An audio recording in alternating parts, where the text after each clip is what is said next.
All right, hello everyone. Welcome to the Restoration Success Show. We got the next episode here, and we have Andrew joining us today, coming from Oregon. So, welcome, Andrew. Happy to have you here. So, let's just start this out. Tell us a little bit about yourself, your background, and kind of how you ended up in the restoration industry. What's up, Mr. Jamie? Good to be here. Thanks for having me. No problem. I think I ended up in restoration like a lot of folks accidentally. Uh, I needed a job, right? We all needed a job at one point in time, and this industry, I think, is unique in that once you get sucked in to restoration, it's very hard to extract yourself. Yep, yep. It gets into your blood. Early on, I got addicted to that feeling of showing up and being the freaking hero. Um, because whether you want to believe it or not, we are heroes. With that person that shows up, um, when the water is flowing, right? When that basement is full, and the homeowners are panicking, that person to show up to help them with that problem is a freaking hero. So I got pretty addicted to that feeling early on, and it just stuck with me. So. I've been doing uh, it, a lot of different aspects of restoration for the better part of 22 years at this point. So the year 2000 to 2000, 2001, so 23 years now. Um, and the last decade or so, I've been running a company called Claims Delegates, which helps contractors write exact-made estimates. And so that's more and more, especially over the last 4 or 5 years, I've seen the need to reduce overhead, bring bring things in-house more and control operations, centralizing the estimating function of your company. The bigger you get, if you have a central estimating hub, you're able to realize some pretty good economies of scale and cost savings and overhead savings and things like that. So that's been what I'm focusing on last couple of years is helping folks realize those economies of scale through reducing their overhead and increasing their throughput on their estimating. So I've got a team of Xactimate guys that all we do all day, every day is write sheets. So it's been fun. And the last couple years with private equity, it's been we're only just getting started, I think. Yeah, what did you because I have some friends that have sold to private equity and yeah, it kind of seems, I mean, based on some of the conversation I've had, I think private equity is coming in pretty hard to home service industries as a whole, like Hmm. HVAC, roofing. I mean, Hmm. restoration would fall under that. Are there any trends specifically or anything you've seen as of late as far as when it comes to private equity and restoration industry as a whole? Well, the whole deal, you have to understand what the purpose is. The purpose is I have this bucket of money that I've been told I need to spend, and I got to get a certain return on it. I've got to get a 20 or 30% return on that money. Well, the fund guys themselves are looking for a 3x return, right?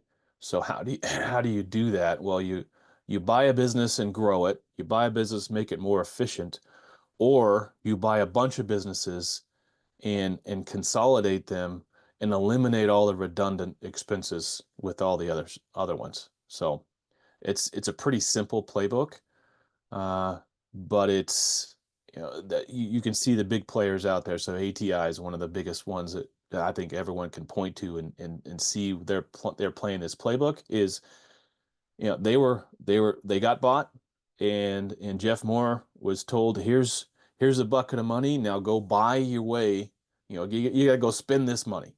And so they've bought up a whole bunch of folks, but one of the first things they do is look at, their ATIs was big to start out with, but they have a really good organized core in Anaheim at their flagship office where they can run a lot of the admin stuff, including estimating, out of one office. And so they buy a business in New England. Well, that estimator no longer has a job, right? Because they've got that covered. Now all they need to do is get the information over to the central office, and they can write estimates all day, every day. So that's the playbook. Is where can we find the efficiencies? Where can we find these cost savings? And then ultimately, that's going to be resold again, right? These businesses are being bought and sold and bought and sold and just repackaged. But the redesign, the fundamental redesign that these businesses go through in the PE world is unique. And so what I'm seeing is a lot of guys, there's a sweet spot in there, 5 to 10 million. So I know ATI was looking for $10 million players because he needed to buy 20 companies at 10 million a piece. And so these businesses, once you get to 10 million, you start getting calls from private equity. And a lot of these guys I talk to, a lot of my clients, once they crest over 5 million, they started getting phone calls. They start getting random emails. Hey, you want to sell? You want to sell? You want to sell? And then the focus becomes, how do I change my business? How do I format my restoration business so it's more attractive, so I can get a bigger multiplier when I do sell? And I imagine that's, because you touched on this a minute ago. I mean, I imagine you and your company are going to be able to really help out in the next few years is, like I said, a piece of this would be having the estimating department centralized, have the SOPs in place, the estimates dialed in, and that could be spread out across, all the restoration companies under the main umbrella, right? Like you could help them with one piece of that puzzle. And not just save the overhead costs, but do the function more economically, more efficiently, right? So I know if all we're doing, and that's what all we do at Claims Delegates, is write sheets all day, every day, we get really, really good at it. Where your average run project manager estimator, they're wearing 4 or 5 hats in a day, right? And estimating is just one of the functions they perform. So they're never going to be as good as somebody like us. They never can be, just as a function of reality. So increasing your specialization actually increases your profitability because you write better sheets, they're better documented, you're making more, your profitability of each individual estimate or invoice goes up just naturally as a function of bringing that all into a centralized function. I imagine that's helped your company out too. It's like, hey, we can help you with a handful of things, but estimating is our bread and butter, and we are dangerously good at it. That's kind of how we positioned it from the marketing standpoint. It's like we don't pretend, we don't work with doctors, lawyers. It's like restoration companies. You know what I mean? Because that way we've seen it basically all at this point. We've worked in all the markets. So it's kind of like you have the proven blueprint system. You just need to deploy it, then optimize it and tweak it as you go. Like that's kind of helped. I imagine both of us in our companies as far as like, hey, like we can't be everything to everybody. We're going to be very good at this particular niche. So we're going to run with it. Yeah, and it's for years people have outsourced there's fractional accounting, right? There's fractional CFOs, there's fractional CEOs. Well, we can be your fractional estimators, and you can be the fractional marketing department, right? There's if you can't get the best, if you can't hire the best in any given discipline, you might as well just go buy it, go rent it, because you're always going to be forcing.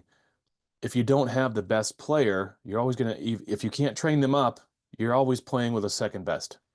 So don't try to pretend that you're the expert marketing person. Just go rent the expert marketing person. Yeah. I've had some mentors of mine, I mean, tell me just over the years, like they're like, look, it's going to take time or money to grow and scale business success. You get to pick one. And when you're starting out, you're probably going to put in more time than money. As you grow and scale, you got to buy back your time, focus on more important things. And I think that's something that people don't realize, like to get the experience you or I might have already doing in our world. It's like, I don't think you understand that we've managed millions in ad spend and learned those lessons now. Like you're paying for the speed and the experience to shortcut it. Right. And if you, and like, from our perspective, like, if you want to, you can go build this out on your own, but like, are you ready to pay a 6-figure salary just for the SEO piece? Like, Yeah. just the SEO Right. piece. Like, you can't Right. go watch a YouTube video and like, this is like, like you and I are talking about, this is a big boy game. It's going to take time or money. You get to pick one. And Yeah. that's the And same way when it comes to estimating. Like, you can can try to you piece it all go together. can you go recruit a guy that wrote $2 billion worth of estimates last year? No, Exactly. doesn't exist. But we did. So Yeah, and that's yeah. So that is a good. I'm glad we touched on that because that is a good perspective. I think that'll help our listeners out and like, and I think that plays into all facets of growing and scaling a restoration company, not just the mhm. estimating, not just the marketing. I mean, you got sales, HR, ops, systems, processes, finance. Like, this can be deployed in all of those facets to help. I mean, to expedite the process, right? You're going to learn one way or another, or I always say this quote, but success leaves clues is a quote I love to like, Mm, hey, we're I not like it. reinventing the wheel here. There's people that have done this ahead of us. Why don't we learn from them and shortcut the Yep. process? Just copy it. Um, There's no shame in copying what works. yeah. And then you can, add your little secret sauce on and innovate to differentiate yourself from the competition and roll with it. So when it comes, kind of back to estimating and stuff, what are some of I mean, I'm sure there's a lot of mistakes, but maybe there might be one or two mistakes that stand out from the others that you see a lot of restoration companies make. Like, what are those mistakes typically that you see, the biggest ones? Yeah, yeah, as you might imagine, people come in at different stages and different levels of expertise, and we've got to spend a considerable amount of what we do is coaching guys up. Right out of the gate, the vast majority of new clients come in with a deficiency of documentation. They don't have a system to document losses. They don't have a process to do it, and you can have the best. Like I'm a huge fan of Matterport, right? Matterport scanning, you get a 3D model, you get everything you can measure, and down to it's laser accurate and everything else. But that doesn't having a Matterport scan or having 1,000 pictures doesn't get you a scope. So one of the first things I coach people into is here's how you develop a scope, and this is what a real good scope looks like. Because a lot of these guys are just thrown into it. A lot of these guys didn't know what they were getting into. There's franchise operators that they were real estate agents last year, and they just bought a Rainbow franchise or something. Um, and they just in the Rainbow franchise said, well, it's all in there, right? It's just follow the book. Well, the scoping is one of the biggest blind points of everyone that I see. People don't understand what it means to tell a story. And when you take your estimating function out of your operation and do a nearshore like with claims delegates, it becomes incredibly important to be able to tell that story. And the scope is a story of the loss. So yeah, that's the number one thing is can you tell a good enough story that someone who isn't on site and never will be on site can write a complete accurate estimate. That's the hardest thing. Um, and the number two, I mean, there's several. So documentation and scoping, and then uh, uh, uh, the what we've been doing the last couple years, I've been refocusing on is the collections piece, because there's a vast misunderstanding of how you actually get paid. And if you're sending estimates and invoices to the adjuster and waiting for a response, your accounts receivable is going to be way higher than it needs to be. And it's not uncommon to see accounts receivables over 90 days, 120 days. And I've had some clients with 100% of their annual revenue stuck in AR.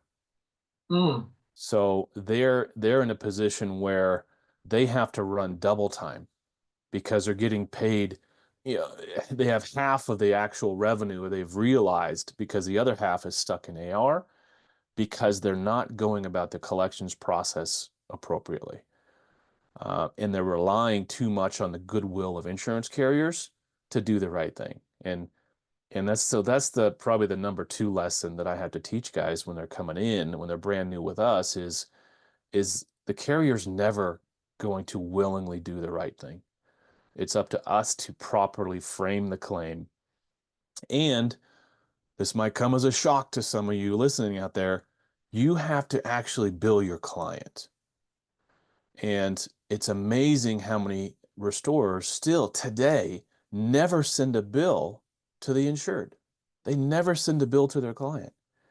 And I've said it 1,000 times, and I'll keep saying it. How is someone supposed to pay you? How is someone supposed to pay a bill that they've never received? And in the mentality of, well, I have to get approval through the insurance adjuster first. Well, that's why your money is stuck in accounts receivable. That's why you're not getting paid, because the adjuster's not responsible for your bill.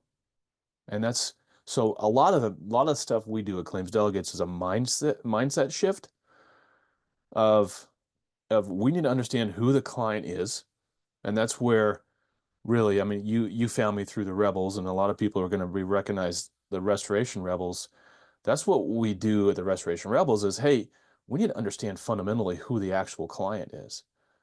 Then we need to empower and educate that client on the claim process, because like it or not, restoration guys don't have very much leverage, right? What are the things we have that we have leverage on? We can file a lien and we can send someone to collections, but we can't sue the homeowner, or we can't sue the carrier, right? We can't even apply leverage to the carrier. The only person that can apply leverage to the carrier is the homeowner, is the insured, because they're the policyholder. And we forget that. And we wonder why we have millions of dollars in receivables that we haven't been paid. And then the carrier comes at us with these 50 cents on a dollar offers, and we feel compelled to take them because we feel like we don't have any other options. And it's a sad downward cycle. You know, I don't want to get started down that whole Yeah. TPA road, but so it's the mindset of who the client is and what is, there's some people that just feel guilty about profit, and we need to remove the guilt from, we're in business to make money. The insurance company's in business to make money. There's no shame in high profitability work. Now, if you're not doing quality work, yeah, you should be ashamed for charging. If you're not doing premium work, you shouldn't be charging a premium dollar. But if you get up in the middle of the night on a weekend to go under somebody's house and suck poop out of their crawl space, well, I'm going to be 50 this year. I don't do that anymore. You can't pay me enough to do that. And that service needs to come with a premium. And when the adjuster comes back and says, well, you charge too much, my reply is, well, you should have been there. You should have been in that 6 inches of sewage that we were crawling through. Because until you are, you can't say that my bill was exorbitant, because it's not. I charged a fair rate for doing that thing. Because there's a lot of people in the world that would not get into a sewage filled crawl space. Let's just be real. And adjusters are the number one on that list. They will never be out there. So you can't tell me what is a good price to charge unless you've done the actual work. Yeah, that makes me think of, we have some clients that do crime scene cleanup stuff. Mm-hmm. And I mean, as far as difficult job, they're like, Jamie, the thing we struggle with most on those jobs is just finding people willing to do it. They're like, you talking about a Yep. messy, uncomfortable job? They're like, it's awful, but they're like, somebody's got to do it. It's real. Someone's Yeah. got to do it. And it's with crime scene cleanup and that things like that, it's the mental and emotional stress. It's less about the hazard, the actual hazard. You know, it's arguable that There's no more hazard in a crime scene than there is in a sewer, right? It's all contamination, but it's the mental load of, what happened there. So I've done a couple, right? The first company I worked for, Dow Columbia in Portland, Oregon, we were pretty much the go-to company for crime scene cleanup and death stuff. Um, and I went to a couple, but yeah, after the first couple, I just said, no, I can't do it. It Yeah. wrecked me, like wrecked me. I don't want to get too graphic, but so the last one I was at, it turned into a fire because this lady was on oxygen, and she decided it would be a good idea to light a cigarette while she was on her oxygen. Hmm. Um, but you could see the fire line where the uh, the tube of oxygen was on fire, and it went down to the carpet, and it went down and it went into the bathroom. And then she got up and went to the bathroom because I don't know what was happening, but just the evidence that I was seeing, I could replay the actual incident in my mind, and it just disturbed me. So it was like it takes a unique human being to compartmentalize that. And when you have people that performing that role, they need more time off than normal. So yeah, there's all kinds of costs. Mental and emotional costs are the ones that are hardest to quantify, but they're very, very real. You should charge a premium for that. That should be $300 an hour, right? And there's Yeah. no shame in that because that work still has to get done. Yeah. Do some of your clients do, I imagine, do you have clients that do cash pay and claims? They do both? Yes. Yep. Yeah. That's, a lot of our clients do as well. I was just curious. 'Cause, And there's yeah, I would caution folks to whether it doesn't matter who's paying the bill doesn't change. There's guys that'll have two different price lists. They're mhm. essentially running two different companies, but it's dangerous. It's dangerous to do that because, um, especially if the insurance company gets wind that you charge less for cash pay. There's guys that are in legal trouble because of that, because the carriers will say, well, that's fraud. You're just jacking the prices because we're involved. So Mhm. there's no, I mean, the money is the same color, no matter where it's coming from. So make sure your prices are the same. Yeah. And I think that's where, I mean, yeah, it's like you're not trying to like pull it, anybody listens, obviously not trying to like pull anything on anybody. Like, don't be adding fluff items in there. But, I think what they can learn from you, what they should learn is like, you deserve to get paid what you deserve to get paid, and make sure you're including everything in that. Yeah. You know what I mean? To have a full fledged, properly written estimate so you can get paid, and therefore can lead to the profit you deserve. Hmm. Like I said, because everybody listening here, like if you're not making a profit, then you're running a charity. If you want to run a charity, run a charity. But at the end of the day, you got people to pay, bills to pay. Yep. And then if Yep. you want to take some of those Yep. profits and donate to charity, that's a good thing. Absolutely, Yeah. absolutely. But it's you got to pick. You got to pick one or the other, right? Like I said, you can Yes, you always do. contribute to the charity, but you got to make money. So I Yeah. think that's where learning the proper way to write the estimates and manage the claim process from people like yourself could be super beneficial. Now, Um, that being said, there's a very real cost to managing the claim process. So when it comes to cash pay, um, if someone is willing to pay my bill and I don't have to go through this dance with the insurance company back and forth, there's value there for me, and I'm willing to reduce my bill in acknowledgement of that value. So in that way, you can justify charging less to a homeowner who's going to pay you up front because you don't have to go through this process to get paid.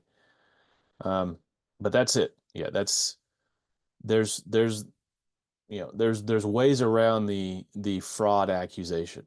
if you're going to charge less to homeowners. And the reason is going to cost you less. Because if your money, excuse me, your money in accounts receivable is costing you money, that Mhm. dollar 6 months from now is not worth a dollar anymore. Mhm. So Yeah, I think that's there's, something a lot of guys don't really take into account.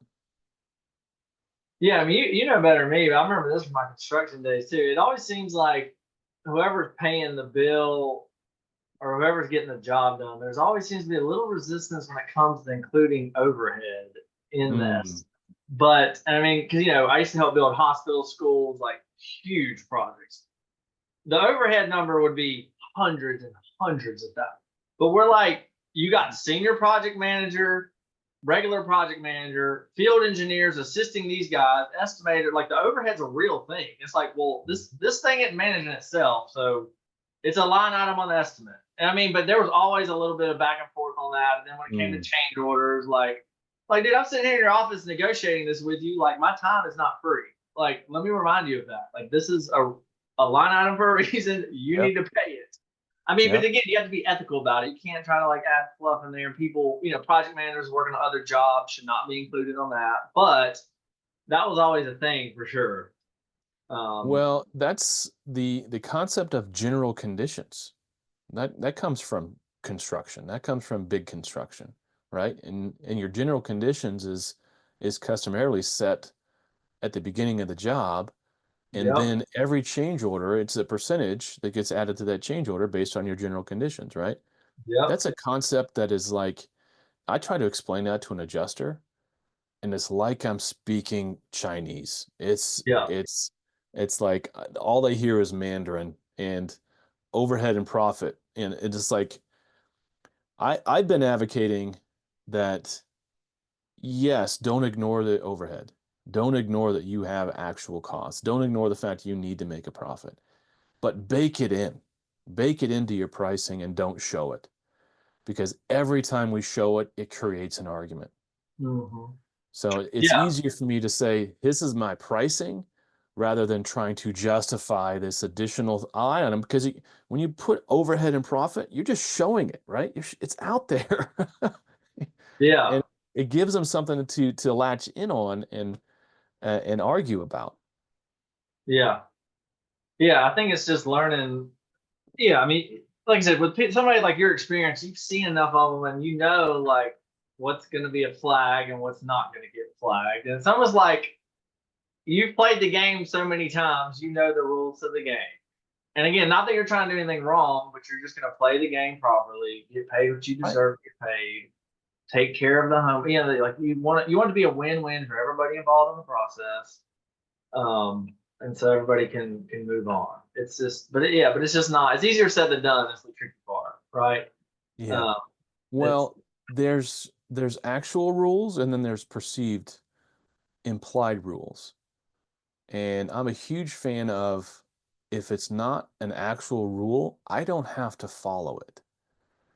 Um, if the rule says if I get the football across the line, the goal line, that's 6 points. That's the rule.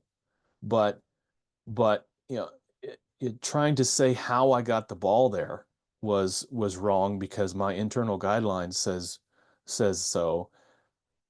That's what we're dealing with right now as the industry. There's it's just a huge problem of you can't charge overhead and profit unless you have three or more trades, or you can't charge overhead and profit unless the job is complicated enough. And guess what? All of a sudden, there's no job that's complicated enough to justify overhead and profit. These you can't charge supervisory hours. Just these rules, right? A lot of them came from the programs, but these rules aren't really rules because as independent restorers, we're not part of the TPAs, we're not part of the programs. And when the insured bought that policy, there wasn't a claim booklet that came with it that says this is how you're going to estimate this job. There's no policy in the land that says you will use Xactimate. But how often do we as restorers get that email from the adjuster that says, well, I need you to put this in Xactimate. I can only pay Xactimate pricing. Well, those are two rules that don't exist. And so, Yeah. back to the coaching, I coach my guys, hey, I'm all about following the rules. Follow the actual rules, but don't follow these implied rules, because those are the rules that change. Those are the goalposts that change on you. And you can't play a football game when the goalposts are moving.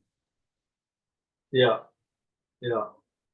No, I agree. And I think, I mean, you tell me if you agree, disagree, but I think the tricky part about this industry too is you mentioned this earlier, like eh, from the insurance company's perspective, like they're a for-profit business. They know that the higher the amount, like that, and I don't know if we didn't talk about this. I don't want to go deep into it, but I'm involved in an insurance company. And so we work with carriers, we get appointments. The Mm, last few years, we just had this hurricane come through a couple of days ago. Like a lot of these, they're going insolvent. Like when these storms come yes, through, they they're just are. going belly up insolvent. We've seen it the past few years on what when we've been getting appointments. Like it's the wild west over there too. Yep. And they're not.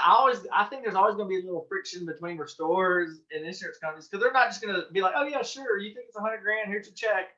Like No. that's directly affecting them, and sometimes it's directly affecting them where they might go belly up. So they're not just going to stroke the check and not give up a little bit of a fight. And like I said, we could go down a deep rabbit hole on that. But that's the interesting, tricky part about this industry is you got them over here. Restorers try to get paid, or they deserve to get paid. Hmm. It's wild. It's wild. It's Um, always going to be a fight. yeah, And if you think there's a way through this industry without fighting, yeah, you're wrong. You've got to develop a thick skin, and you've got to have a strategy. You got to have a claim strategy of how you're going to approach these things. Um, yeah. Ed Cross has a great approach. Ed Cross advocates. Yeah, you're in Florida, right? South Carolina. Oh, South Carolina. Okay, so you Yeah, guys can have assignment benefits there. yeah, You can't in Florida. Um, but the assignment of benefits is another really great tool for restorers to have leverage that a lot of restorers are hesitant to use because it feels too aggressive. yeah, yeah. And I Um, don't. Well, yeah, I mean, you probably know more than me, but because I haven't talked to one of our guys, because we have some clients in Florida, and I mean, I remember the last time, it maybe been 6 months, a year ago since I talked to one of my guys who I'm thinking of. Yeah, Florida, he's like, man, it is because the government has stepped in down there, right, and gotten involved. And he's like, man, it is just he's like, it's a nightmare. Um, it's the and hardest state. It's the hardest state to do restoration work in.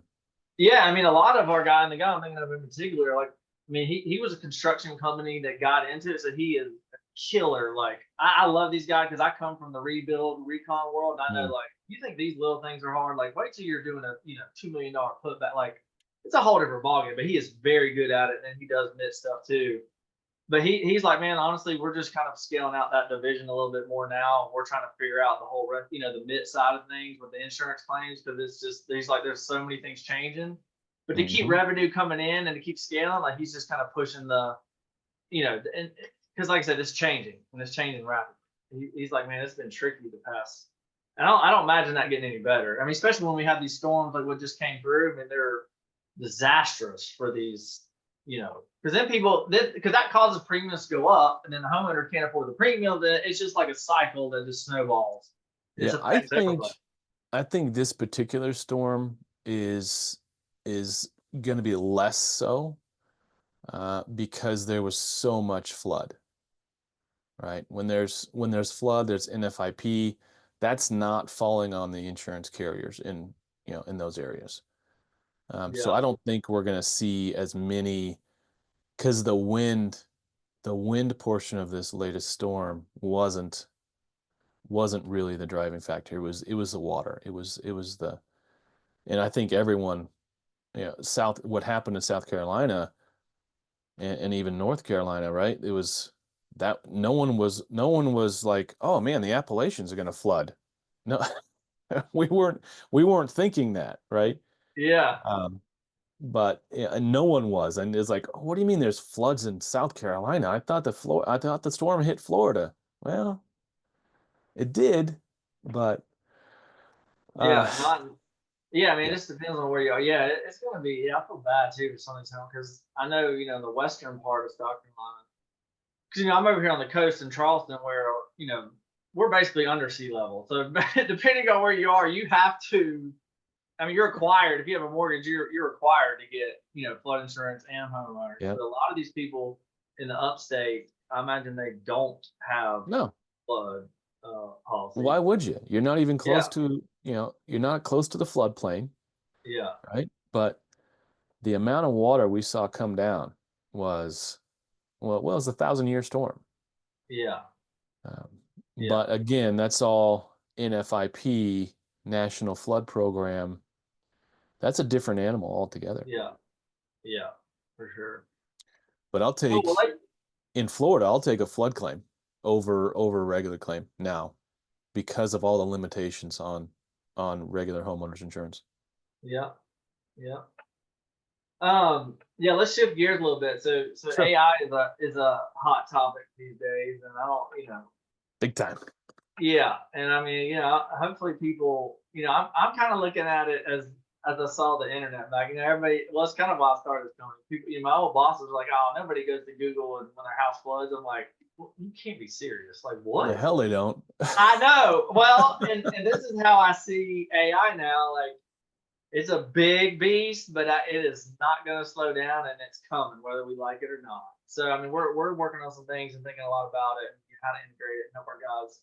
I mean, again, Mm. for like you said, the efficiencies and the Mhm. operational efficiencies and the time saving aspects is going to be a game changer.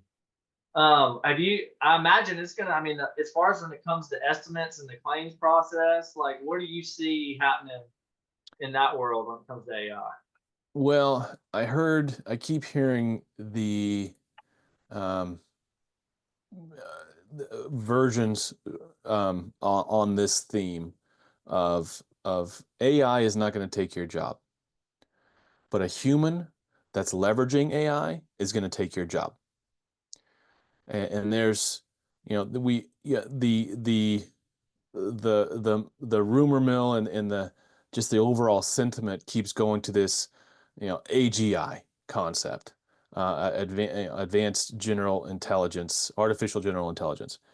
And yes, once we reach AGI, that's going to be a whole different thing, and we're all kind of screwed at that point, I would think.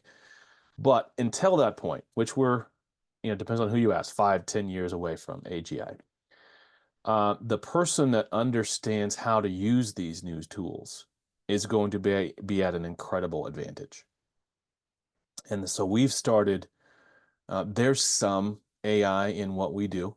We leverage Xactimate, but we also leverage the actionable insights profile within Xactimate, and that's got some AI back to it. But I fully believe that 5 years from now, there's going to be very little human estimating done. And it's going to be up to the person who is leveraging the AI system of the day to get the best results out of their estimates. So I see, so right now, so let's take what I did yesterday for an example. I drove to Portland yesterday to do an inspection. Put the drone on the roof, did the thing. Automatically, I got a sketch back into Xactimate, directly into Xactimate. I did a Matterport in the house. Automatically, I got a sketch into Xactimate. So those two things traditionally are done by a human being were done automatically and more efficiently and more accurately by a machine for me. In like it was ready for me before I got back. It was 3 hours to Portland and 3 hours back. Before I got back home last night, those resources were there ready for me to start using. I see that, but now I wrote up a scope by hand. I sent it over to my estimator, and he's going to work over the next couple of days to write it up. That writing portion of it is going to be automated. But for now, that scoping portion, that telling the story, is still all human. There are things out there. There's an app called a platform called Impartial. It starts with an M, partial. I think it's impartial.io or impartial dot something. That will take a before You do a before demolition scan, Matterport scan, and then you do a post mitigation Matterport scan, and the machine will infer what was done in between. And it'll write, it depends on who you ask, and I've seen it, it'll write a 65% sheet. And then the human has to take it the rest of the way, 35%. That and systems like it are going to get much, much better very quickly. And so I see a near future where there's a 90% AI portion of estimating and a 10% human. Yeah. But that 10% human, it needs to be needs to have a different skill set than we have today. So there's going to be a dearth of properly skilled and educated estimators here in the near future. And because if you're not on board with this thing, if you're not learning it now, you're behind. And you will never catch up. Once this thing gets ahead of steam, you will never catch up. So that's why I'm like, everything, I'm playing with everything now. Like this background, like I told you, I told Midjourney to come up with a log and stone cabin on the Deschutes River. And look at it, it's gorgeous. The machine did this with a very short prompt, and it's beautiful, right? This is just the tip of the iceberg. This is just the beginning. I'm excited, frankly, honestly. I'm not fear-mongering. I'm not a oh, it's gonna take all our jobs. And it's just the next iteration, the next natural evolution of the Industrial Revolution turned a lot of people's worlds upside down. The agricultural revolution turned a lot of people's worlds upside down. It's just evolve or die. Yeah. Yeah. Yeah. It's you got to innovate, right? And if you don't like to You got innovate, to. yeah, good luck. It's coming whether we like it or not. I mean, I agree with you. I see this as another tool in the tool belt. You Mm-hmm. got to learn how to make, just use it as a tool in the tool belt. Start tinkering with it, playing with it. Because I mean, I agree. Like the speed at which the softwares and platforms that out there now, and this is just the beginning, but the amount of updates they release, and then they're like, hey, we just did an update. This one is not 10% better. It's 2,000%. But I mean, like It's the rate orders with of this they learn, I'm magnitude. like, it's scary. Mm-hmm. It's wild. But I mean, Yeah, we're it's not. kind of exciting at the The same days time. of incremental improvement are over. Yeah. There's not going to be anything incremental about it anymore. So I'm going to start name dropping stuff. Still, Brelly is another platform that was built for public adjusters. And I think it's Brelly.io or something like that. So what I'm able to do is load emails, load insurance policies, load, just claim stuff into Brelly. And then I hit a button that says print a proof of loss. And it'll print out a proof of loss with the insured's name on it correctly, the insurance company, it'll just, or print out a demand letter, and it just does it. I used OpenAI's ChatGPT to create a GPT called Rebel Replies. So I take email strings from adjusters and I use it mainly to rebut Wardlaws and Sedgwicks and third-party administrators. I load the entire email string and I just say, hey, what's an appropriate response? Give me a line-by-line response to their objections.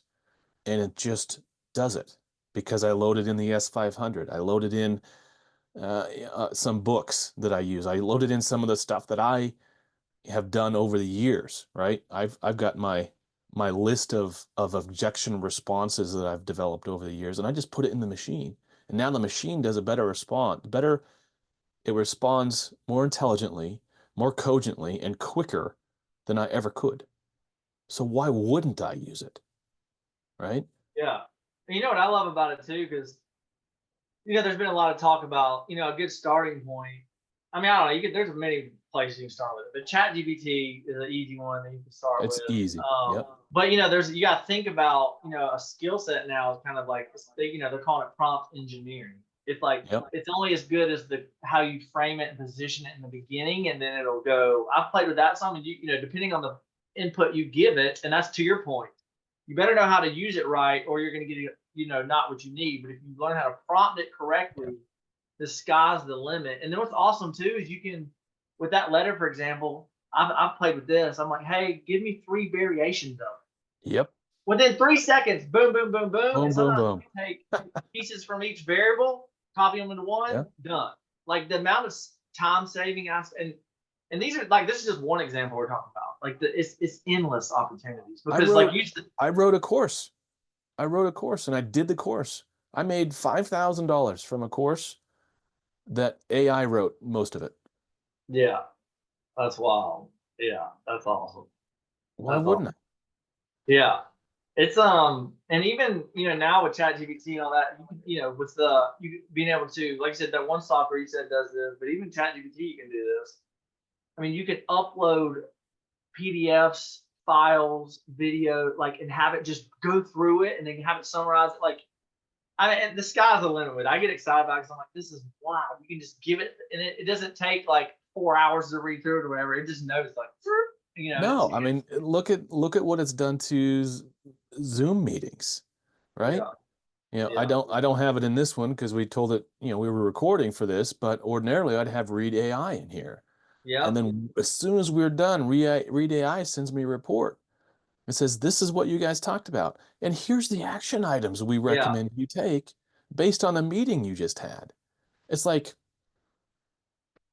well, it's almost, a lot of it is information overload, I think, still. I think we as a society and especially us tech forward people, we've started to adopt too many things, I think. I've reached the point where I've had to actually pull back and go, okay, that's a great, and I could see where it might be useful later on, but right now it's way too much information, right? I don't need another app to give me another 10 things on my to-do list because my to-do list is already full. But what I've actually done, I've got another, AI. I'm on, Jamie. I'm like full in. I'm like both feet into AI. So there's an app I use called Motion, which tracks my calendar, tracks my to-do list from another app, and then it prioritizes it and changes it. And if I don't get it done, guess what? It shows up on my calendar later on. And it's constantly rearranging. Like I could see it right now in the background. It's rearranging stuff as I don't get this done. It goes, okay, boop. It's it's a personal assistant largely. I think we're pretty close to the point where it's going to be, I'll be like, hey, I need to make an appointment with a doctor next week, and it'll do it, right? Yeah. No, I agree. It's coming. And I'm like you, and I think for our listeners, like if anybody wanted that, well, where do I start? I mean, just go to OpenAI's ChatGPT and ChatGPT is a great place to start. Just tinker with it. Because I'm like you, I went, I think, way too hard, way too fast. But I'm like you too. I started a resources document. I probably have about 50 of them on there. But like you, I was like, this isn't solving the problem I'm trying to solve now. I just don't need to go down that rabbit hole. I have, you got to keep the main thing. But I kept them there because, like you, now I'm like, oh, I bet I can leverage AI to help with this, or because there's a meal and. I can't imagine if I like looked into this all day every day, because I came up with I found 50 different good ones I've heard through groups. Like that. Yeah, and it's wild, and now they're all probably 100 times better since from a month ago when I went through it. But I don't know, it's exciting times. But I agree. I think that learning how to use it and run it, and just maybe pick one thing at a time, play with it, and then you can start going to multiple departments in your company. Hey, because it'll open up, your brain will start going, oh man, it helped me expedite this process. What about this process in this department? Or job descriptions in HR. Like that'll done. You don't have to go come up, it'll give you the starting point. You tweak it specific to your company, add your little lingo, whatever, and then done. Like there's so many plays with it. It's just, I mean, there's it's such a time saver. Like if I was HR and I need to come up with job descriptions, I would just load up all the other job descriptions we've already had and say, hey, this is the new job. Please write a description. I mean, that's all it would take. No other input required, and it would be perfect. Yeah. And if you need to tweak it, you could like drop, a paragraph company bio and your core values or whatever and say, hey, add these in, done. Right. And then Yeah. you have, it's I've got a GPT thread right now where I feed it. I've got a template of information I feed it, but then it'll look at the information I gave it and it sends out emails, collections emails. It's a 30-day email. It's a 35-day email. It's a 40-day email. It just escalates up, according to what I told it to escalate up to, but is writing these emails that traditionally, yeah, just collections in restoration companies, right? It's a full-time deal. You need a full-time employee handling these things. And if you don't have that, that's where you're just getting behind and behind, right? So leverage AI so you don't have to, yeah, maybe you're $1 million operator and you're about to be a $2 million operator, right? Instead of hiring another body, have the existing person leverage AI so it increases their productivity 2x, 3x, 5x, and you keep your overhead down, but you actually increase your productivity. yeah. That's where AI is going to be properly leveraged. It is going to replace humans, but it's going to replace dumb humans, not smart ones. Yeah. Just, yeah. You either learn to ride it or you get run over by it, right? You got a couple options there. Right. And what I say is good, bad, or indifferent, make a decision, because the road of life is paved with flat squirrels that couldn't make a decision. Yeah. So make a decision. And if it's a wrong decision, guess what? You get to make a different decision later on. Learn from it and go. But this indecision paralysis, this analysis paralysis a lot of guys feed into, well, I want to do the best AI or I want to do the best XYZ. Well, perfect is never going to happen. And it's going to prevent you from making decisions, which is prevents you from making forward progress. So make a decision, just decide. And you get to change your mind. That's the magic of being a human being. You get to take in more information. Oh, based on my experience, this wasn't such a good idea. I'm going to come up with a different idea. I'm going to take a different tack now based on past experience. Yeah, there's no one that's going to do this perfectly.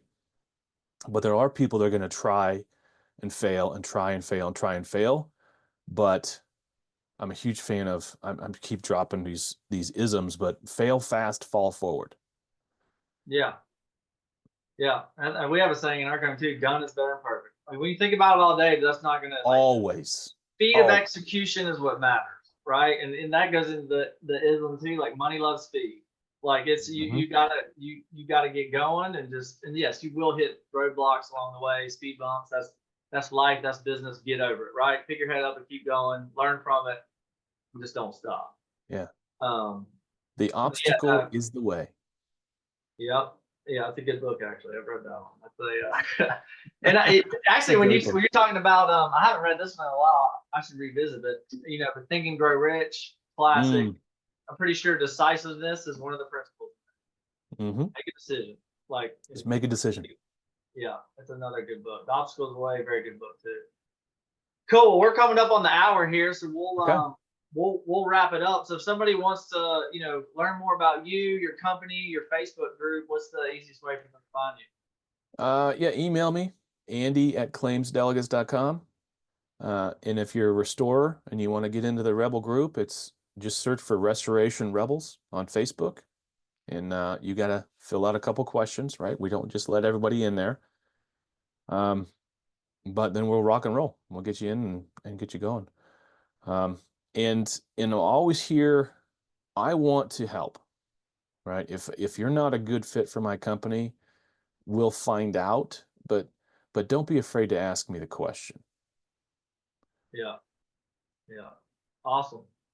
Well, Andrew, appreciate your time. This was awesome. I'd like to get you back on here again. I think, yeah, we covered a lot of different topics with a lot of good stuff. So, yeah, everybody, you know where to find them. You know, go to Google Claims Delegates. Andrew, you'll find the Restoration Rebels Facebook group, and Yeah. continue the conversation there. But And get on LinkedIn. LinkedIn, Andrew G. McCabe. yeah, It's a great place to start. awesome. All right, well, that wraps up this episode of the Restoration Success Show. Till next time, everyone. Enjoy the rest of your day. See ya.